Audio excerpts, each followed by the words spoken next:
Okay. So our topic for today will be masonry. So by the way, if we say masonry, it is one of the materials that are used as part of the structure we're in. It's look like somewhat similar with the material used for in any structural member such as column, beams, slabs, and footing. However, this part of the structure often cover the any parts of the structure we're in. Ano, it is not yun nga, it is not part of the structural member, and then to cover any openings, like for example there are openings as we construct columns, yung in between columns and at the bottom of the beam. So paglalagay tayo ng mga pader, so yung material na ginagamit natin doon is masonry. Now in terms of the masonry, there are many available materials um sa industry. So there are lots of masonry that can be used, such as bricks and other materials. However, yung commonly ginagamit dito sa atin is the CHB or the concrete hollow block. So the topic for today will solely revolve on that topic. So yung masonry lang na ang gamit ay CHB or the concrete hollow blocks. Then if there would be in the future, as you go throughout your career and then you encounter different types of masonry, so basically the concept will be the same. It's such that you won't be able to use the multipliers that we will be using throughout the session for today. So kapag sa actual balang araw, then kunwari ang gagamitin niyo yung mga bricks na maliliit. So iba na yung method of computation for that, if there are any. Pero I think the very basic, if we're dealing with by volume or by area, so we would be able to use whatever will be presented today. Okay? Pero let's not talk about that further kasi since the plate that you are using right now, or the plans that you are using for the plate right now, basically those are um, prepared for Philippine setting or Philippine setup. Okay. So for the concrete hollow blocks, it is also known as CHB. So pag sinabi natin CHB, so yun yung term na gagamitin natin all throughout the semester or all throughout your topic. Then it can be classified as load bearing or non-load bearing. Okay. I think hindi ko to na update. Wait, let me just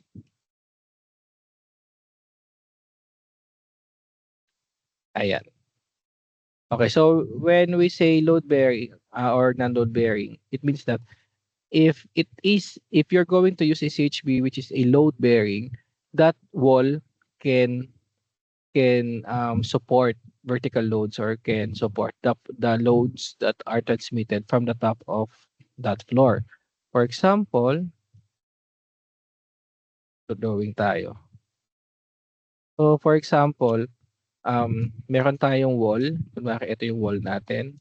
Tapos 'di ba there are times na meron tayong mga walls na naglalagay ng mga joists, or sabihin natin kung ano siya, isometric natin, meron kang dalawang wall diyan, okay. Tapos naglalagay ng mga joist, tapos tsaka nilalatag yung flooring, whether it's gawa sa plywood or any other material. So eto dinrawing natin on this side here, and then on the other side dito. So those two walls, if you're going to use a load bearing CHB, so pwede yan, pwede ganito setup kung saan nakatungtong sila directly. If you're going to use a non-load bearing, so hindi natin pwedeng i-apply yung same concept like this one. So what will happen there is we need columns on both sides, and then we need beams. Okay? So that ayan, so that kapag ka nag-transmit ng load similar with this one, sa beam siya pupunta. Beam yung magke-carry ng load, hindi yung wall. Okay? So I think this is one of the one of the observation that we might see sa mga structures na informally constructed, meaning kinonstruct siya ng walang advice coming from an engineer or by just saving money na yun nga na ang ginagamit are non-load bearing, and then we often place CHB. Sorry, we often place joist or ikinakabit na natin directly yung load. Sa provinces meron nito unlike sa amin, yung dating bahay nung grandparents ko is that since syempre hindi rin naman sila nakapag-aral, so they don't know these concepts. So what happened doon sa wall nila, although hindi naman din ganun kabigat, kaya lang nagkakaroon ng cracks doon sa wall. Okay, so normally ginagawa na lang nila is pinaplasteran yan para hindi magmukhang sira yung pader. Pero the main culprit on that one is the loads coming from the joist because it's being transmitted sa wall, and then the wall is not a load bearing. So meaning hindi siya pwede mag-resist ng wall. Okay? Ayan. Then for the load bearing CHB, normally it ranges from 15 to 20 cm. The measurements are often identified or being bought or available in inches. So ito is converted lang sa cm. For every 1 inch, so there's a 25 mm. So yun, please take note on that one for the conversion because we're not using the 25.4 conversion sa construction, so we're using 25 for every 1 inch. Okay? So please take note on that one. Pero sa ano lang siya sa construction, if you have other subjects using the conversion of 1 inch to 25.4, so please use that. Sa subject lang natin, 25 kasi yun yung mas madaling basahin ng mga tao sa site kasi nga syempre mahirap naman i-convert yung 0.4 na yan sa metro. Okay? Then yun, for the non-load bearing, it ranges from 10 to 15. So it is 10 is 4 inches, 50 to 6 inches. Okay, by cases I think may nakita ko ng 5 inches yung ginamit. So normally for the 4 inches CHB, if I say 8 inches and then dito for both non-load bearing and load bearing. So these are the thickness, okay, yung kapal ng CHB. So for the thickness of CHB, it ranges from yun nga sa non-load bearing from 10 to 15. So 10 cm is 4 inches, and then 15 cm is 6 inches. M lang yan. cm. Okay. Yun, the 15 inches normally is being used sa mga exterior walls or if the intention of that wall is supposedly thick, and then for the 10 cm or 4 inches normally sa mga interior walls pwede na yan. If there are cases wherein we won't be able to find 6 inches, kunwari 4 inches lang yung available sa hardware, so we may often use that if that's the only available sa site. However, we need to make the plastering, yung pagpapalitada, plastering thicker. Okay, compare with if you're going to use 6 inches. So since medyo makapal na, so hindi na kailangan masyadong makapal. Okay, there are benefits kasi if the wall is thicker or not in terms of the exterior walls. Okay. Ayun. So these are the example of load or non-load bearing. So I think you are well familiar of this one. Then for the load bearing, normally ganyan siya kalaki. Ang nakita kong load bearing pa nga is almost half lang ng size na to. So isang butas lang siya. So yun, pero makapal. And then it's not easily breakable. Kahit pukpukin mo ng martilyo, hindi yan madaling masira. Unlike with this one, I think with a just konting chip lang, biyak na tong mga non-load bearing CHB. Okay. So for the market size, please take note that the dimension is in by length times width times height. So this is the length, then this is the width, this is the height. If I set width, or this is the thickness of the CHB. So let me draw a CHB. Okay, so let's say this is a CHB. Yan. So take note that the standard length of a CHB is this one. So ito yung 400 mm, okay? Or yan, 400 mm. So that's the length. Then for the height of the CHB, so this is 200. So standard siya, hindi siya nababago for the concrete hollow blocks kahit sa part ng Pilipinas. Isa lang ang size niyan, hindi siya nagbabago. And then on the other hand naman, for this one, for the thickness or the width, okay, we may call the thickness or width. So ito yung nagbabago, depende what's available or depende what will be the use of the wall or the masonry. Okay, so later we will explore on this one. Then as you notice, so simulan ko na lang din siguro. So ganito yung ating CHB, di ba? And then there are 3 holes sa loob, tama ba? Yeah.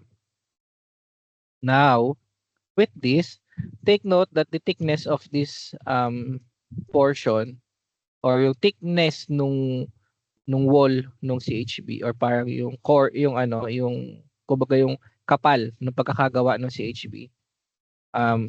Let's say yan. So that is equal to 1 inch or 25 mm. Please take note on that one. On the other hand, ito naman, ganun din. So, same thickness to. Okay, so same lang siya ng value.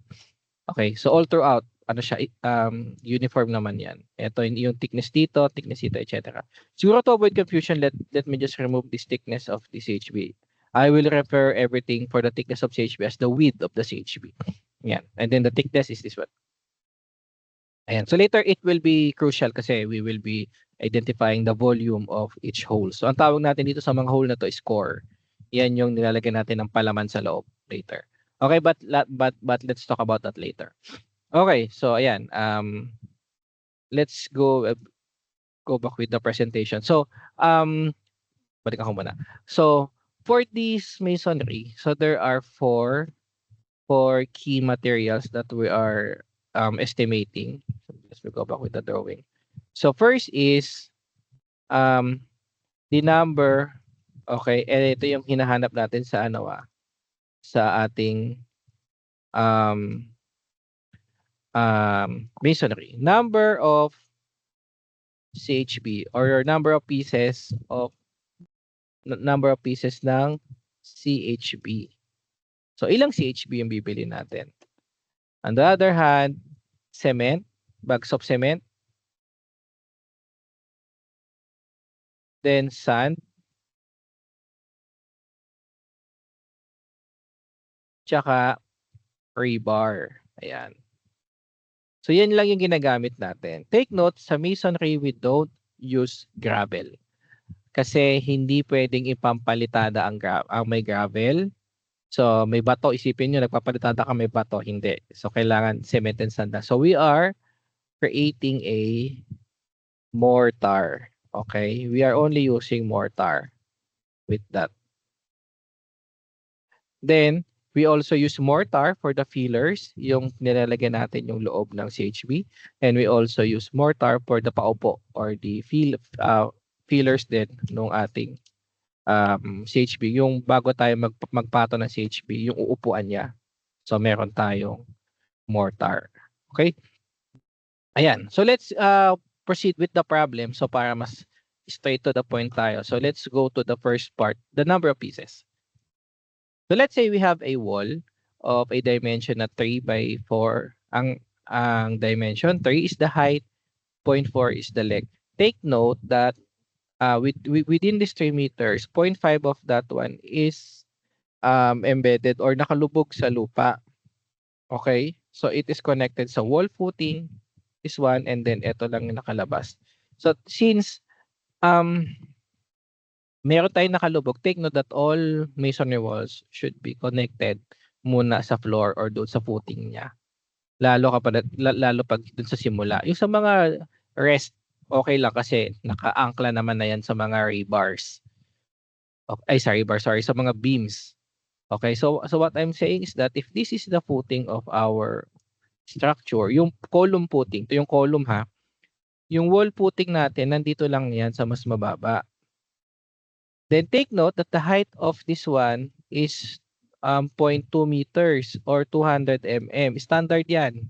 Okay, eto 'di ba 0.4 or 400 mm. So kung kanina sinabi doon na 0.5 meters, 0.5 meters, ayan. It only says that ito yung first patatan na kulay. Ito yung first layer of the CHB. Okay, ito yung unang layer. Okay? And then may next layer tayo. Tapos yung third layer natin, anin ko lang. Yung haba ko muna yung column. Yung third layer natin of the CHB, pag nakapatong siya, so isinit 'di ba ang kakalabasan niyan, 'di ba eto 0.2 or 200 mm, 0.2 or 200 mm, tapos ito 0.2, 200 mm. However, 500 lang daw yung nakalubog. It only says that, ito natin, half of the third layer is nakalubog, half of that is nakasubmerged na sa lupa. Okay? Ito na yung natural grade line natin. Okay. Yan. Hindi tayo din nagko-construct ng layers kung saan nakalubog yung ating buong structure ay yung buong ating masonry naka-level ng column. So hindi natin ginagawa kunwari ito yung wall tapos ito yung wall footing tapos nandito na yung CHB. So sobrang taas niyan. Sobrang lalim ng paglalagay mo ng CHB, sayang. Normally ito acceptable na yan. Okay? Ayan, para lang clear tayo para mas naiintindihan natin kung bakit may 0.5. Nakalubog talaga siya kasi nakakonect siya sa wall footing. Okay, so sabi dito we determine the CHB, TBH yan. We determine the CHB, yung cement and later yan sa next part pa yan. Ayan, CHB required to construct the wall. Ayan. So there are two methods. First is fundamental. So we compute the CHB na ilalatag natin horizontally. So take note diba that the size of the CHB or in terms of length is 400 mm or 0.4 meters. So for us to determine that, the total length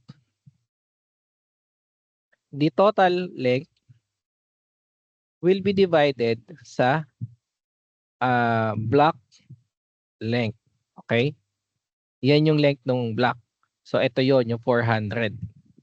So kung ang total length natin is 4,000 mm or 4 meters, so you divide that sa 0.4 meters. On the other hand, we get also the CHB na pagpapatong-patungin. Ilan pa yung pagpapatong-patungin natin? So that the formula for that one is yung total height, you divide that sa block height. Okay? Or BH. Yan. Kung ang height natin doon sa given is 3 meters, so the block height naman natin is 0.2 meters. So you divide that. So once you get the product of the quotient of this total length over block length and then total height over block height, so we multiply that para makuha natin for the number of pieces. Okay? Please take note on this one. Ayan. So that is the fundamental. Okay? So for the fundamental, as I've said, you divide the total height sa height ng CHB. So that is 15 pieces. You divide the length sa height ng sa length ng CHB, which is 4 by 0.4. So that is 10 pieces. So you multiply them both, so the answer is 150 pieces. On the other hand pala, the other method is the by area. So with that, for the by area method, so ang concept lang dyan is the total area of the wall. So TA, sabihin natin ito yung total area, which is example natin, that's 4, di ba, by 3, example yan. I-divide nyo lang yan sa block area, which is 0.2 by 0.4. So ito yung block area. So basically, Yan, i-divide mo lang yung area ng buong wall sa area ng buong block. So, para makuha mo yung same number of pieces. So, same lang sila. Okay? So, we go back sa presentation. So, for the by area method, so that is 3 by 4, that's 12. And that CHB is 0.4 by 0.2, that's 0.08. You divide them, so the answer is 150 pieces. So, basically, parehas lang.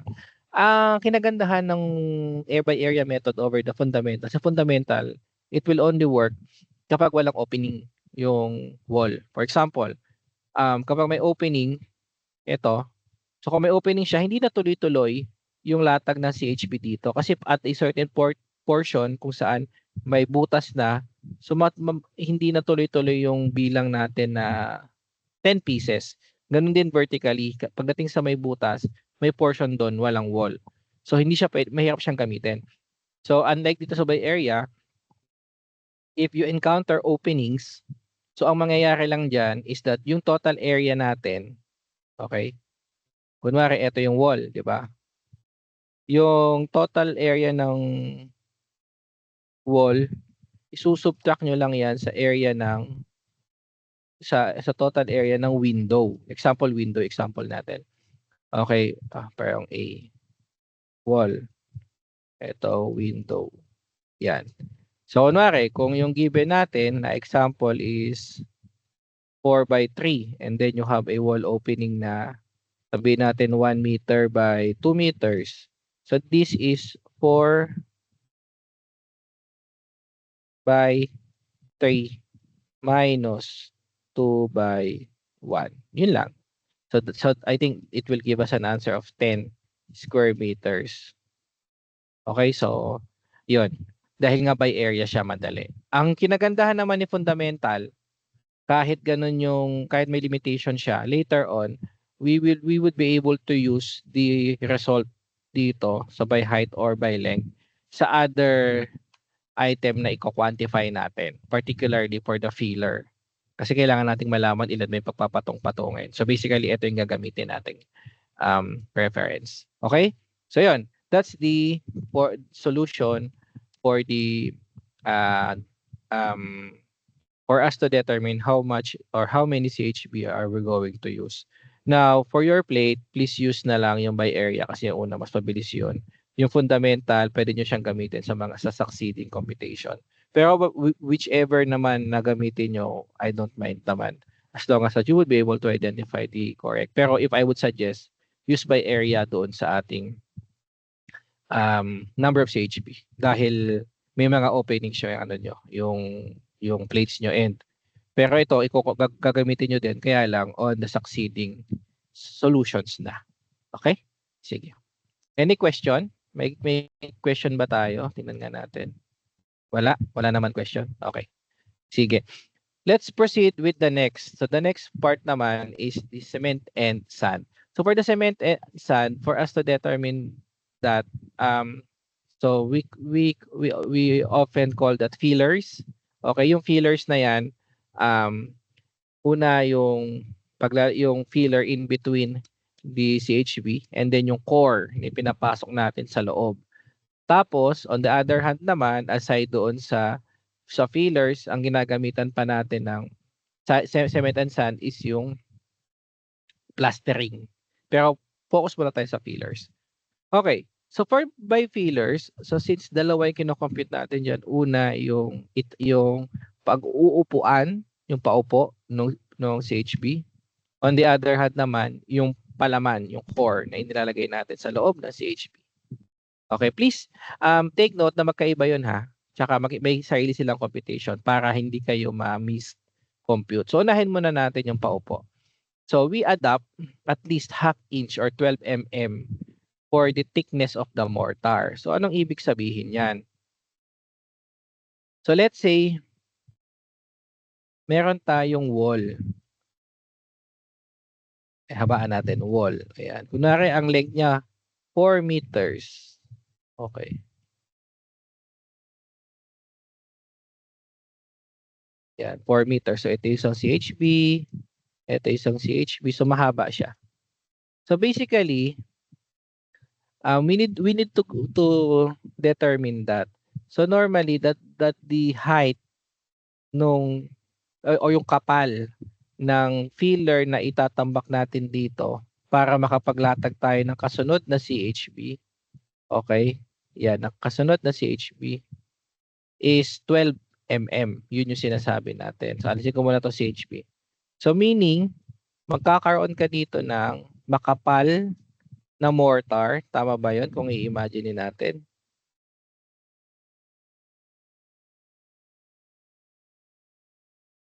Ayan. So para siyang ano din, para siyang rectangular prism na ang dimension niya, hindi ba, is eto, yung length, yung entire length ng wall. Tapos yung width, eto yung width niya, this side, 'di ba? Width yan ng CHB. Tapos yung thickness naman niya, which is yung 1/2 inch or yung 12 mm. Okay? Now, using that, so we would be able to determine the volume. Tama ba 'yon? Kasi makukuha na natin yung dimension niya eh. So makukuha na natin yung volume of the filler. However, that volume of the filler is only equal sa one layer. Okay? We need to multiply that sa number of layer. Ang sinasabi nating layer, 'di ba? From this vantage point nung ano, 'di ba? Bago tayo maglatag ng hollow block. So itong footing na 'to, wall footing, lalagyan mo ng mortar. Papaupo mo yung CHB. Bago mo ilagay yung second layer, lalagyan mo ulit ng mortar bago mo ilagay CHB. Tapos third layer, bago mo ipaupo, ilalagay mo ulit ng mortar. So isn't it that the number of layer will depend kung ilang stack of CHB yung pagpapatong-patungin. Okay? So yun yung number of layer. However, on some cases, so parang isipin nyo, parang bago maglagay ng CHB, kailangan mo na maglagay ng isang layer ng mortar. Okay? So kung isipin natin that the number of layers ng filler is equal to the number of layer ng CHB. Tama ba? However, if you're going to reach the pinaka-top ng CHB, so maglalagay tayo ng additional layer.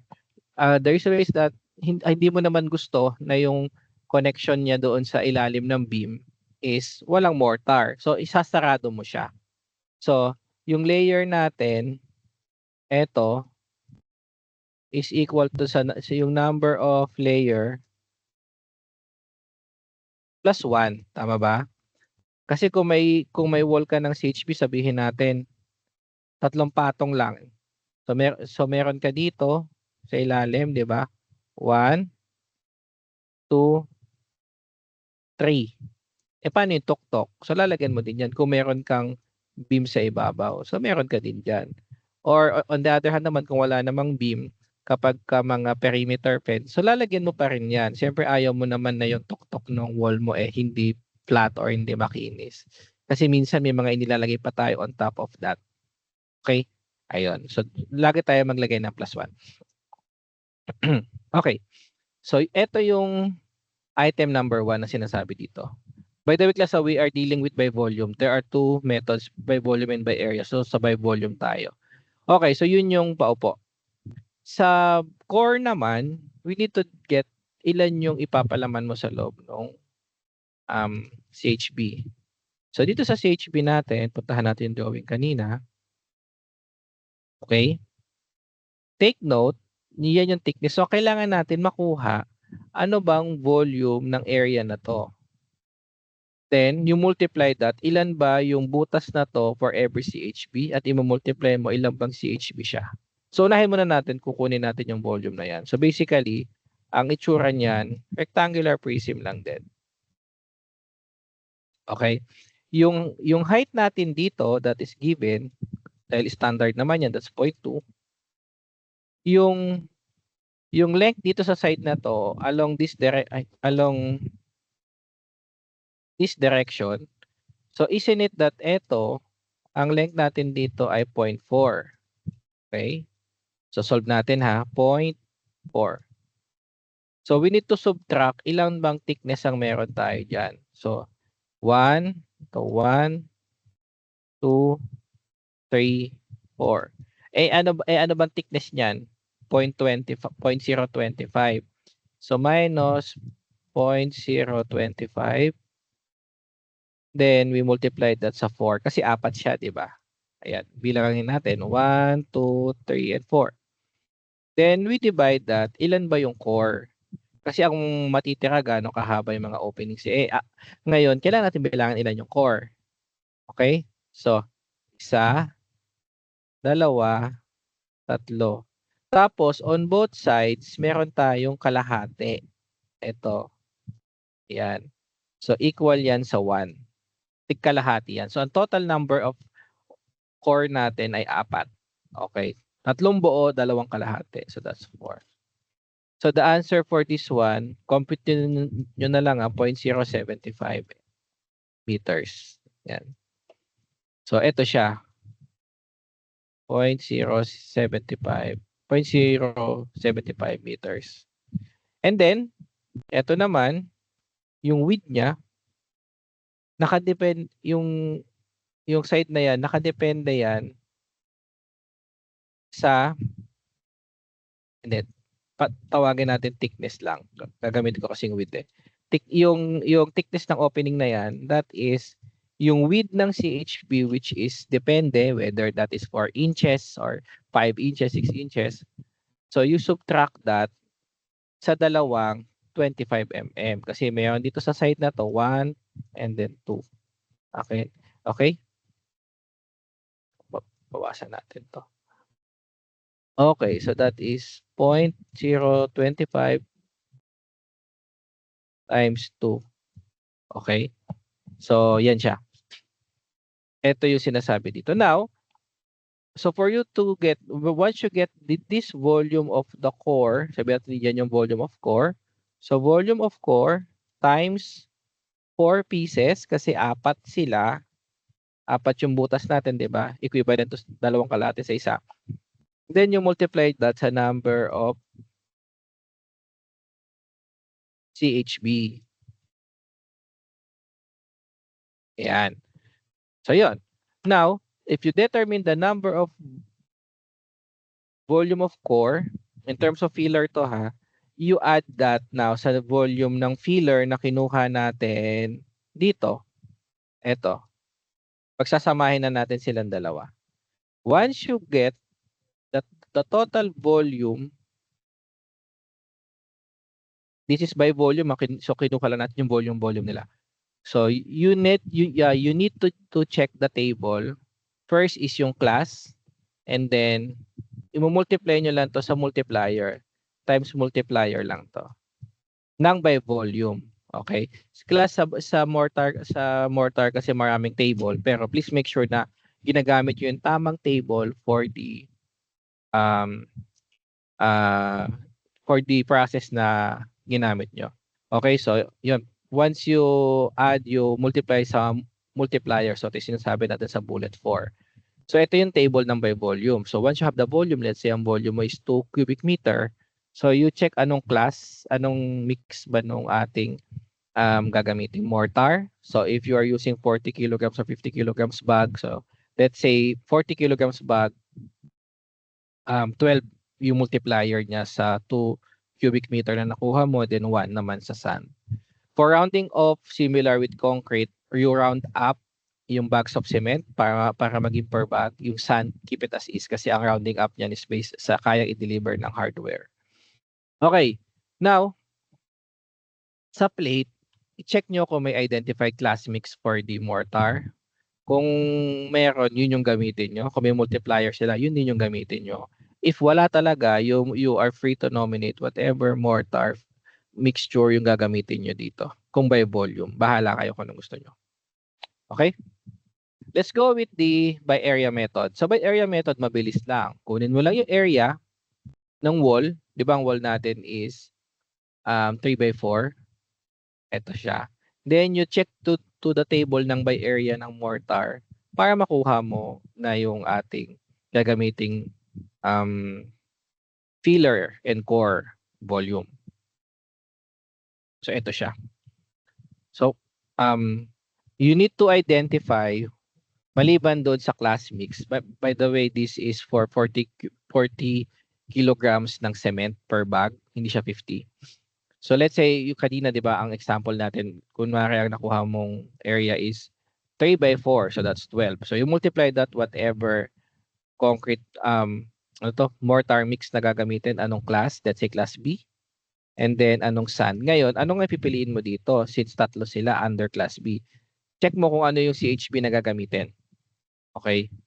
Whatever CHB na gagamitin, so yun yung gagamitin mong multiplier. So, well, normally 4 or 6 lang yan. So whether that's 0.522 or itong isa. Tapos ganun din kapag kunwari 4 inches which is 10 mm, 10 cm. So ito gagamitin mo 0.522 tsaka 0.044. Okay? Punta tayo sa example, yung kanina natin, i-solve natin.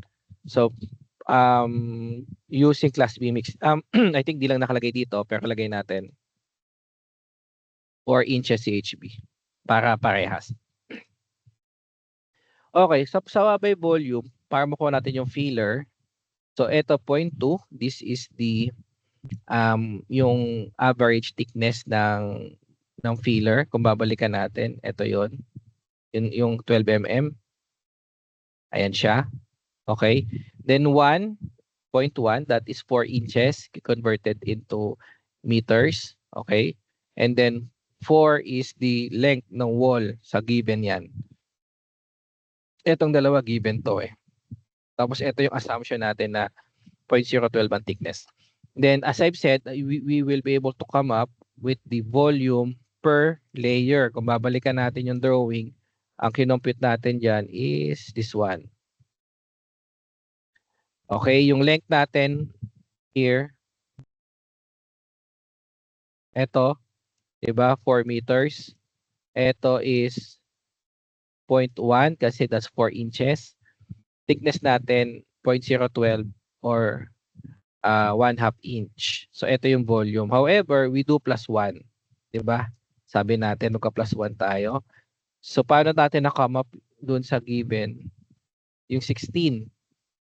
So, kanina, kung babalikan natin yung fundamental method, kaya ako sinabi magagamit yung fundamental na ito sa ibang formula. Actually, pang ano yun, pang compute doon sa mortar is that yung layer ng CHB na pagpapatong-patungin is 15 pieces.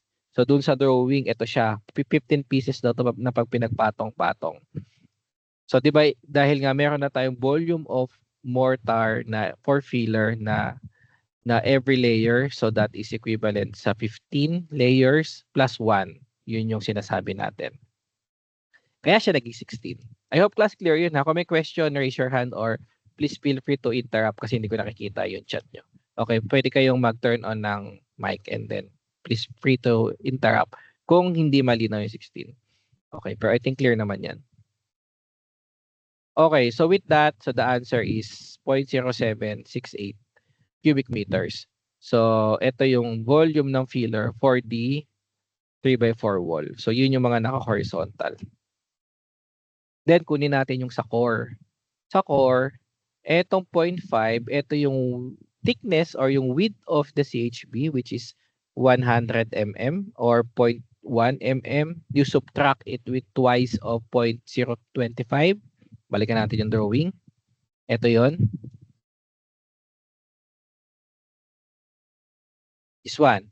Ito yon. Okay, so yung unang 0.05 na nakita nyo, yung width of the CHB na 0.1, sinubtract ko dun na dalawang 0.025. So that is 0.5. So the answer is 0.05. So the answer is 0.05 for the thickness nung core. Yung length natin, na-compute na natin yan na 0.075. Then yung height given yan, equal lang din yan sa height ng ating CHB wall. Ito yung height. Okay? Ayan, I hope clear yan.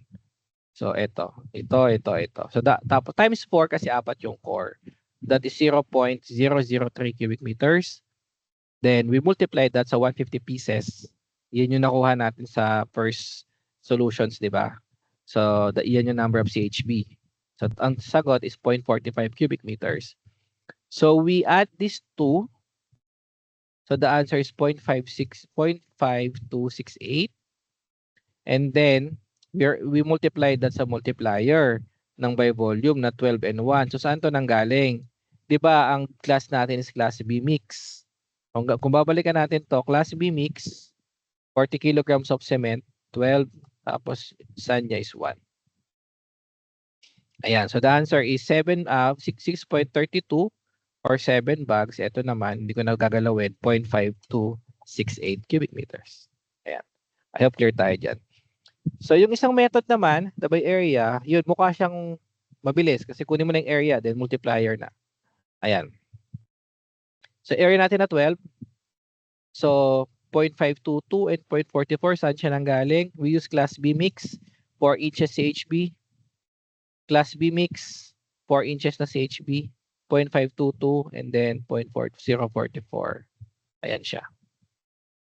So the answer is, ayan, 6.26 or 7 bags, or and then 0.028 or in cubic meters for the sand. Ayan, almost the same naman siya. May question? Tingnan natin sa chat. Clear? May question ba? Wala naman? Sige. Let's proceed na sa next part. Plastering. Plastering palitada. So, ginagawa natin to para yung wall natin is makinis. Okay? So, for the plastering, we should identify or check always, are we going to plaster both sides or not? Okay? So, by the way, bago ko mag-proceed dun sa there are two methods, by volume then and by area method. Yung by volume ng plastering, kukunin mo lang yung volume ng plastering. You identify the thickness of the plaster, get the area na paplasteran mo, kunin mo yung thickness ng plaster. So, may volume ka, pwede mong magamit yung same table na ginamit mo sa fillers. Kasi naka-by volume din to eh. On the other hand, ito naman, by area method, so may sarili siyang multiplier. I'll explain to you later the pros and cons of these two methods. So for the plastering, kailangan nating identify if we're going to plaster both sides. Normally, we plaster both sides, particularly if the wall is intended for us to see yung inner and outer part of the wall. However, there are walls na hindi na natin pinaplaster kasi hindi natin siya kayang i-plaster and at the same time, hindi naman siya kita. Okay? And hindi naman din siya normally makaka-affect sa integrity nung wall natin. An example of plastering both sides is yung bahay, 'di ba? Paplasteran mo yung pader mo sa loob at labas kasi kita naman parehas 'yan, 'di ba? Pero may mga cases na hindi mo pinaplasteran pareho, particularly sa perimeter fence. Let's say you have a property, 'di ba, sa mga subdivisions. Normally makikita natin, kunwari dikit-dikit yung lote. Kunwari ito yung kalsada. Tapos dikit-dikit sila sa meron silang sharing na perimeter fence, na boundary of their lot. Sabi na sila to 1, 2, 3, and 4. Let's say si lot 1 is a corner lot, then ito yung road, and so on. So yung wall niya dito, since ito yung entry ng bahay niya, yung wall niya sa side na to, then sabihin natin yung likod niya, meron din siya karugtong na property. Lahat sila. Diba talikuran niya normally sa mga ganyang subdivision. Yung wall dito, na ipapalagay niya, paplasteran niya yan on that side. Yung wall dito, paplasteran niya, yung side lang niya. Kasi hindi naman niya makikita yung kabila dahil may sariling wall yung kabilang property. So, hindi niya yan makikita. So, pwedeng hindi na. Or minsan, dahil nauna nang nag-wall yung kapitbahay niya sa likod, so yung harap na lang yung paplasteran niya. So, we need to identify that sa plate. Okay? Normally, makikita niyo sa mga perimeter lines or sa property lines. So, hindi tayo nagpa-plaster kapag may property line doon. Tapos, may adjacent lot. Pero kung property line siya tapos open space, paplasteran natin yon. And hindi kasi tayo pwede mag-work outside our property kung private property na. Pero kung outside of our property is public, so pwede natin plasteran pa yon. Then dito, pag pinlasteran to, isang side lang din, yung nasa loob. Okay? Yun nga, kasi as I've said, nagwo-wall or naglalagay din ng sariling pader yung mga kapitbahay. Now, kung ikaw naman yung kapitbahay at nakita mo nagpapader siya, it is a very good practice na you create your own wall. Yung iba kasi hindi na nagpapader kasi ay may pader na siya, nagpader na siyang una, okay na yan. Ang mahirap kasi doon is that let's say nagpader siya, tapos itong lot 2 hindi nagpader, ginamit niya yung pader ng kapitbahay niya, sige plasteran ko na lang din para maganda tingnan sa loob ko. Although pumayag siya, yung may-ari ng lot 1, however, sabihin natin, few years from now, let's say after 20 years, binenta niya yung lupa sa iba. Tapos yung may-ari nung bagong property, sabi niya, ay gusto kong palitan, sirain yung pader. So ngayon, itong lot number 2, pag sinira niya yung pader, wala siyang habol kasi hindi naman yung pader yun. Ngayon, ang may-ari na ng pader dito is yung bagong may-ari ng lot 1. So, just imagine, may bahay ka, open na open ka dahil wala kang pader kasi nga, hindi mo kinonstruct na sarili mo. Mag-aantay ka pa ngayon na mag-construct siya ng panibago. So yun. So yun yung mga hindi natin dapat gagawin also in terms of the perimeter wall. Okay? Ayan. So let's go back. Ayan, for the plastering, so 4 by volume, so kunin lang natin yung area. Di ba ang area natin is 4 by 3 kanina, so that's 12. Now, we check if that is both sides. So ang area mo, kung both sides, times 2. Pag hindi, edi times 1 lang. Then, for the thickness ng plaster, yung ilalagay mong plaster, so ang average thickness niya is 16 mm. So, you multiply the area to 16 mm, may volume ka na. And then after that, you check, kung may volume ka na, pwede mong i-check ito. Then, makukuha mo na yung ating cement and sand mix. Okay? So, yun yung by volume. On the other hand, si by area naman, mas mabilis. Kunin mo lang yung total area, hindi mo na kailangang isipin ano yung thickness. Ay mo multiply mo pa sa thickness. So pipili ka lang dito ng thickness. Okay? For example, ang napili mong thickness is 16 mm or 12. Dito naman, madami kang choices. Yung by volume kasi, although ganun din, pwede ding by 12, yun nga lang, isang table lang yung aaralin mo. Ang pros and cons ng by volume for the plastering and by area is that pagka by volume ang gagamitin mo, yung same table na gagamitin mo sa core and filler, iisa lang. Hindi isa lang kakabisaduhin mo. However, if you're going to use by area sa masonry ng plastering, so may another table ka na aralin. Take note na pinapakita ko na sa inyong table is 3. By area ng plastering, by area ng filler, tapos by volume. Sa by volume, pwede mong gamitin sa filler and plaster. Basta by volume. Ito, yung by area ng fillers lang. Ito naman, by area ng plastering lang. Okay? So, whichever naman na gamitin natin, almost the same lang din naman ang sagot. Okay? Ayun. So, then yun lang, sa plastering natin ng by area, similar with by area ng filler. So, maraming decimal places, 'di ba? Hindi siya madaling kabisaduhin. Unlike sa by volume, straight to the point. Ito lang, ito yung sad laging 1. So ito na lang kakabisaduhin mo, 'di ba? Ayun. So let's solve yung plastering, yung same wall. Let's solve. Then so we plaster both sides, use class B mix. So by volume, that is 12 by 12 times 2 dahil both sides, so that's 24. Average thickness natin 16 mm or 0.016. So the answer is 384 cubic meters. Now, for the cement, so use the multiplier lang doon sa table natin na 12 and 1. That is class B mix, 12 and 1. So dito nang galing yon, 12 and 1. Okay. I hope clear siya. So, yun, para makuha natin ito. So, ang sagot is 4.6 or 5 bags and then 0.384. Class, sa plate nyo, pag by volume ang ginamit nyo, ipag-add nyo na lang muna yung volume ng plaster, ng filler, tsaka ng core bago nyo i-multiply sa 12 and 1 kung class B mix. Okay, para isahan na lang. Huwag nyo i-compute ng hiwalay kasi mag-round up eh. So, lalaki yung wastage dun. Pagsamahin nyo na. Okay?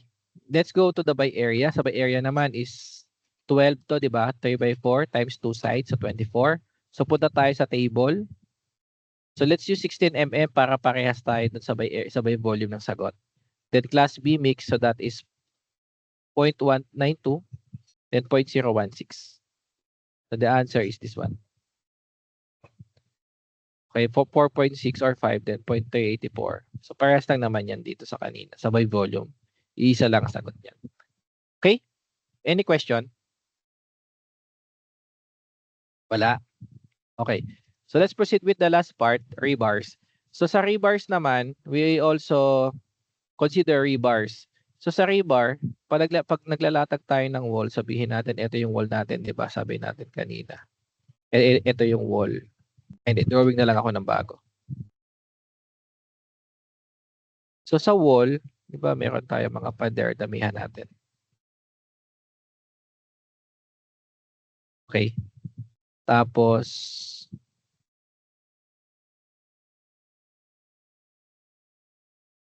okay, ito yung wall.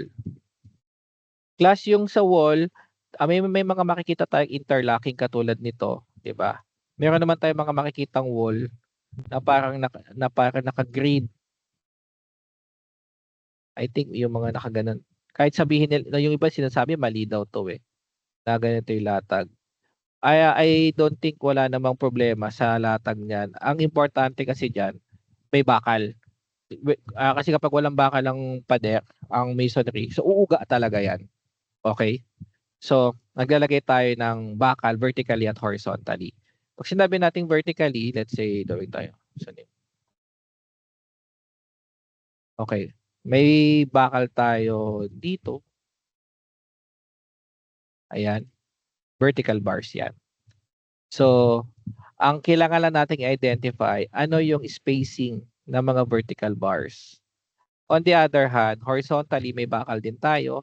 Kunwari may bakal tayo dito. Yung bakal naman sa horizontally for every other layers of CHB. So ngayon, ang kailangan mo lang identify sa horizontal rebar spacing is ilang CHB muna yung pagpapatong-patungin bago ka maglagay ng bakal. May spacing tayo dyan. So pwedeng ito 2 layers itong nasa drawing. Pwede maging 3 layers, pwede maging 4 layers. The more na masinsin yung spacing mo, the more na mas matibay yung wall mo. At mas mahal. Okay? Yun. Then, yun. So let's go dun sa table. Itong table na to, pag binasa mo to, hiwalay mong babasahin tong vertical tsaka itong horizontal. Hindi siya directly related, meaning pag 40 cm yung spacing ng vertical bars, dapat every 2 layers yung horizontal bars. Hindi ganoon. Pili ka lang dito, pili ka dito. Okay? Pag nasa plate yan, pag nag-estimate kayo, sundin nyo. If not, pwede kayo mag-nominate kung gusto nyo gamitin dito sa dalawa. So there are 2 methods for this, for you to determine the masonry rebar. Una yung per block. Ito. Or by square meter. Pagka per block, kung ilan yung na-compute mong number of CHB, okay? Di ba kanina 150? I-multiply nyo lang kung ano yung spacing nyo ng vertical at spacing ng horizontal. Kunin nyo yung multiplier, makukuha nyo gaano kahaba yung rebar na kakailanganin. Haba pa yun, meaning na total length. Okay? And then, kung ayaw nyo gamitin yung by block, pwede nyo gamitin by square meter. Kunwari, ang example natin yung 3 by 4, di ba kanina? So, identify nyo lang yung spacing. Tapos kunin yung multiplier dito on both sides. Okay? So, whether by block or by square meter or by area. Okay? So, punta natin yung example natin. Sabihin natin ang gagamitin natin is 10 mm rebar. Vertical reinforcement spacing is 80. Horizontal is every 3 layers. So, balikan ko lang yung drawing. Ito daw ay 80. So, tapos ito daw every 3 layers. Okay? So, hindi ito. Yan. So, every 3 layers siya. Okay? So, gamitin natin yung by area muna. Sa by area, 12 square meter. So ang multiplier natin sa 80 is 1.6. Sa 3 layers is 2.15. Ito yung sinasabi ko, hindi siya kailangang 4 per spacing. Pili ka lang dito at pili ka lang dito. So 1.6 tsaka 2.15. So ito siya, 1.6 tsaka 2.15. We multiplied that sa area ng wall. So that is 19.2 and 25.8. So ipag-add natin siya, ang sagot is 45. So since we already know the length, we divide that sa commercial length. And the commercial length, bahala kayo dyan kung ano yung available sa market or dun sa hardware na pupuntahan nyo. So that is 45 over 6. Then, yun, ang sagot is 7.5 or round up dahil hindi ka naman makakabili ng may point na rebar. Okay? Now, sa actual, ang gawin nyo, magdagdag na kayo ng wastage kasi may splice ang rebar. Although, pwede nating putulin yung total length of the rebar sa wall, mag-i-splice tayo. So, what I'm trying to say is, kunwari, ang height ng wall natin, di ba, doon sa given is, ano ba yung given natin? Balikan natin. 3 meters. So, meaning, kung 6 meters ang mabibili mong rebar, pwede mong putulin sa dalawa, magagawa mo na yung rebar na nakatusok dyan. However, hindi natin pwedeng gawin yon kasi yung rebar, kapag mahaba, isipin nyo, kung imagine nyo, kung maglalatag kayo ng masonry, napakahaba ng bar, abot hanggang second floor. So just imagine, pag isusuot nyo yung CHB sa rebar, manggagaling kayo sa taas, so gagamit pa kayo ng hagdan. Kaya ang ginagawa normally, pinuputol sa gitna or normally yung height na kayang abutin ng tao. Okay? So kaya dapat ano lang siya, kahit 3 meters at kaya siyang putulin sa 6 meters na rebar. So normally mga 1.5 lang muna para pag pinagpatong-patong yung CHB, madaling pagpatong-patungin. Now, pag malapit nang maubos yung nakausli, mag-i-splice ka ngayon. So magdagdag na lang kayo doon for wastage. Sa exam, okay na to. Sa actual, magdagdag kayo ng wastage. Kayo bahala kung ilang percent. Or kung ilang pieces ng rebar. Okay? So, ito siya. Ito yung by area. Kapag ka by volume, so same principle, that is 80. Yung spacing natin, tsaka 3 layers. Di ba kanina, 150 pieces yung nakuha natin. We multiply that sa 0.128 tsaka 172. So, saan ang galing to? Puntahan natin yung table. 0.128, ito, 80. 0.172, ito naman. Ayan. So, 3 layers, 80 cm. So, ang sagot 19.2, 25.8. So, parehas lang 45 doon sa sagot kanina. So, ang sagot parehas lang din na 7.5 or 8 pieces. Class yung rebar sa actual, pwede tayong gumamit dito ng ng kahit grade 33. Yung iba gumagamit pa ng substandard pero hindi pwede sobrang grupo kasi may lang naman yan, masonry. Pero mas maganda grade 33 yung gamitin nyo or structural grade. Wag kahit hindi na yung mga grade 40 kasi mas mahal yon. Sa hardware, tanongin nyo din yun yung grade ng bakal na binibili nyo. Hindi lang yung diameter ng bakal. Okay, so same concept pa din tayo pag nag-canvas. Okay. Class, I think confusing kasi madami nagtatanong, sir, nakakalito paano magka-canvas malayo yung site. As I've said, kahit yung site nyo nasa Zambales, kung saan kayo nakatira, doon lang kayo magka-canvas. Okay? I-assume nyo lang na yung site na nakuha nyo, let's say na nasa Zambales, itatayo kung saan kayo magka-canvas. Doon nyo din ipapadeliver yung batching plant na na concrete para lang hindi malalayo yung result ng costing doon sa computation nyo. Okay? I think yun, going back with masonry, so that's pretty much it. So yan na yung end ng slide natin. Meron ba kayong question?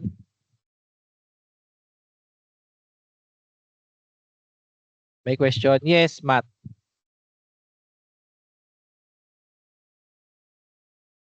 Hello po sir, good afternoon po. Yes, Pwede good po bang afternoon. pwede po bang paulit kung ano po yung sinabi niyo sa waste kanina? Yung sa may waste po ng volume ng mga concrete, ganun po. Yung wastage? Yes po. Wait, yung wastage ng rebar, ba? Tinutukoy mo? Sa wastage po nung Opo. Okay, yung sa wastage ng rebar, ano siya, yung sinasabi ko for example, 'di ba may drawing tayo ng ano. For example, ito yung wall footing. Ngayon may nakausli na bakal kasi diyan mo yan yung vertical bars, 'di ba? Tapos ilalatag mo na yung mga CHB. Ang sinasabi ko, kunwari yung floor to ceiling height nung paglalagyan mo is 3 meters. Okay? Yung floor to ceiling height hanggang saan mo ilalatag yung CHB. Hindi mo pwedeng putulin yung bakal at itusok doon sa paglalagyan mo na ang taas niya ay mas mataas sa tao. Kasi just imagine habang nilalatag mo tong CHB, ang taas-taas. So kahit angat mo yung kamay mo tapos isusuot mo yung rebar, baka hindi mo din abutin. So mangangailangan ka pa ng hagdan para isuot yung isang CHP dito para lang makababa doon sa pinakababa. So what I'm trying to say here is that if you're going to apply yung mga vertical bars, kailangan putol. Kunwari, ang height nga natin sa example, 'di ba, 3 meters. Okay, so pagka inilatag mo na yung rebar, kalahati lang mo sorry, saan na ba yung pangkat? Kalahati lang muna nito. Sabihin natin, this is 1.5.